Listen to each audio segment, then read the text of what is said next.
Yo guys, welcome back to my channel ya. Jadi barusan khususnya hari ini tanggal 24 Oktober ada update ranking FIFA yang terbaru ya, dimana pada ranking yang terbaru ini Indonesia turun ya.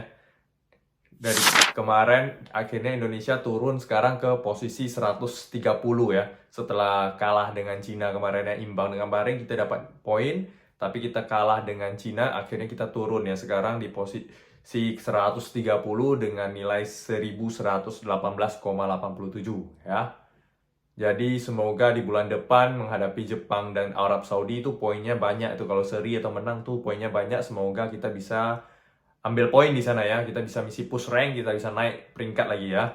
Lalu setelah itu ada dari timnas tetangga kita Malaysia. Jadi ayo netizen Malaysia kumpul dulu di sini ya. Kita bahas tentang sepak bola Malaysia ya kali ini ya. Malaysia itu turun ya ke peringkat 133 ya. Hal ini tak lepas dari kekalahan mereka ya pada laga persahabatan kemarin melawan New Zealand yang berakhir dengan skor telak ya, 4-0 ya, atas kemenangan daripada New Zealand ya. Bahkan komentator daripada Malaysia juga memberikan komentar ya. Kira-kira seperti apa komentarnya ya? Ini kita saksikan bersama-sama ya. Malaysia kalah game friendly lagi. Kali ini giliran New Zealand pula untuk mengayamkan kita 4-0. Pemain New Zealand pun buat hal. Kalau game persahabatan macam ni, skor 1 cukup lah. Apa benda ni Sepanjang Jadi dia mengatakan ya, kalau persahabatan itu ya jangan banyak-banyak lah skornya. Kacau ya kan. Kalau bisa 1-0 aja. Ini 4-0 ya kan. Kan malu mereka ya dengan skor 4-0 ya. Dengan New Zealand ya. game New Zealand lawan Harimau Malaya cuma satu tema. Mereka menyerang, kita defend. Jadi pertandingannya itu juga satu arah ya. Hanya New Zealand yang nyerang, Malaysia ini bertahan ya, defend ya. Itu untuk abang paling rugi pasal bukan selalu kita boleh main dengan tim yang kuat. Sekurang-kurangnya kita kena ambil kesempatan ini untuk berani cuba taktikal yang berbeza. Mungkin Menurutnya aturannya ini dalam persahabatan ini kita harusnya coba dengan beberapa formasi berbeda ya. Jadi ada perbedaan, namanya juga friendly match kan, bebas bermain dengan apa aja ya gitu loh. Dengan posisi berbeda, pemain yang berbeda gitu loh. Jadi ada perubahan di dalam skuad Harimau Malaya ini ya. ada faktor lain yang mempengaruhi permainan kita, terutamanya di separuh masa pertama. Kalau korang perasan, pemain-pemain kita asyik tergelincir dan hilang kawalan bola. Tak tahulah pasal hujan ke atau mungkin bukan padang rumput lembu. Jadi menurutnya itu pada babak pertama itu pemainnya asyik jatuh, bola juga lepas dari kontrol ya. Jadi asyik lepas, jadi bola diambil sama pemain New Zealand gitu. Tapi pemain kita gagal buat benda basic dengan baik. Tackle tak kemas, passing tak tajam dan awareness kurang di mana banyak ruang diberi kepada pemain New Zealand untuk menyerang.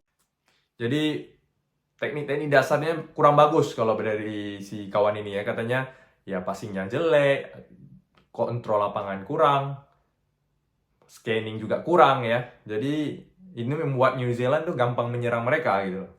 Dan menjaringkan gol. Mungkin lepas ini Pau Mati boleh belajar cara New Zealand mengatur serangan sangat sistematik berbanding dengan serangan Harimau Malaya yang satu dimensi, masuk kawasan luas dan cross dalam kotak.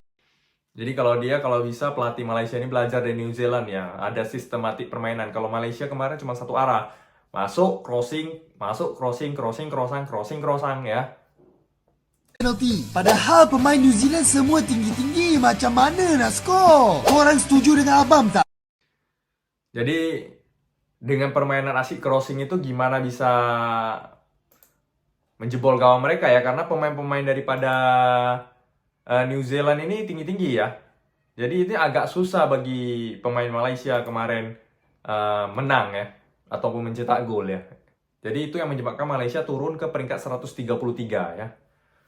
Lalu ada berita lagi tentang timnas Malaysia U17 ya, yang kemarin main. Jadi ibarat timnas U17 nih mengikuti laga yang sama, yaitu kualifikasi Piala Asia 2025 usia 17 ya. Jadi bagaimana Indonesia kemarin menang lawan Kuwait, Malaysia malah sebaliknya. Jadi Malaysia ini ibaratnya udah jatuh tertimpa tangga karena grup mereka ini harusnya itu 4 grup. 4 orang ya di dalam grup ini, 4 negara ya. Aturannya ada UAE, Malaysia, Laos, dan Lebanon ya.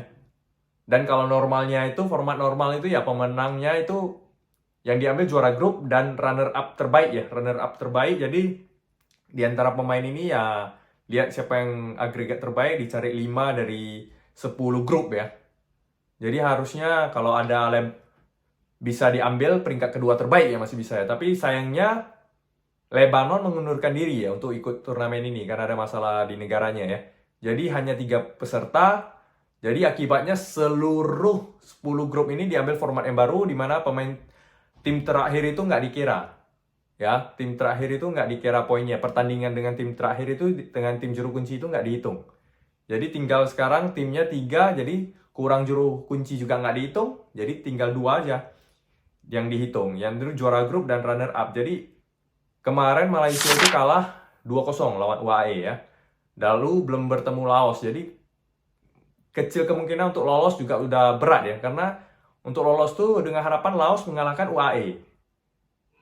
Setelah itu mereka juga harus, kalau Laos mengalahkan UAE dan Malaysia mengalahkan Laos, itu nilainya 3 sama, tapi Malaysia butuh skor yang besar ya untuk menjadi pemimpin grup gitu loh.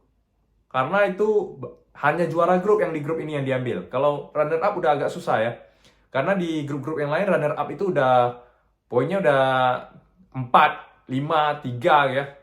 Itu baru pertandingan pertama, belum pertandingan kedua ya. Jadi agak berat bagi Malaysia nih. Jadi ibaratnya udah jatuh tertimpa tangga lagi. Kemungkinan besar nih Malaysia udah U17 nggak lolos lagi ke Piala Asia 2025. Nah, selain itu ada lagi pertandingan kemarin yang melibatkan tim Malaysia, yaitu Liga Champions. Ya, Liga Champions ada tim dari Malaysia, GDT, timnya Jordi Amat ya, melawan Guangzhou ya di Yongchin Citizen Sport Park ya, di mana GDT kalah telak juga di sana ya. Kalah 3-1 ya atas Guangzhou ya.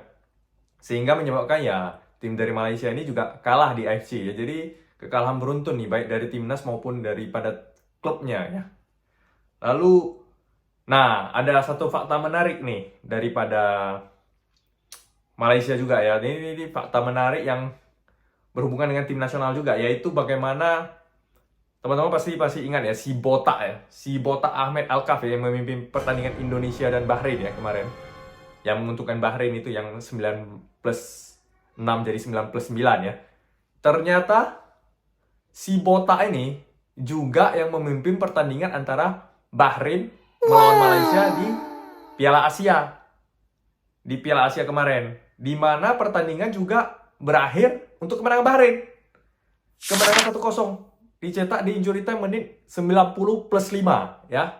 Jadi antara Malaysia dan Indonesia ini sama-sama udah pernah dirugikan sama si Botak Ahmed Alkaf ya. Jadi kita tetangga yang memiliki perasaan yang sama ya. Dimana kita sama-sama ya pernah dikecewakan sama si Botak Ahmed Alkaf lah ya. Nah, jadi ini juga menjadi tanda tanya. Ternyata 2 kali pertandingan Bahrain ini udah dipimpin sama wasit yang sama nih, wasit Ahmed Alkaf ya. Jadi teman-teman mikir aja lah sendiri. Kira-kira bagaimana AFC ini ya.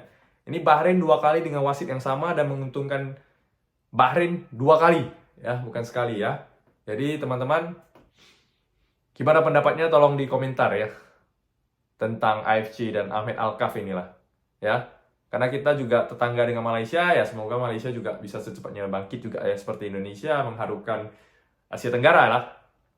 Ya, silakan di komentar. Bagi teman-teman yang menonton juga, silakan komentar berasal dari daerah mana, dari Indonesia atau dari Malaysia, silakan coba ditulis di kolom komentar ya. Oke, sekian video kali ini, sampai jumpa di video selanjutnya ya. Ciao.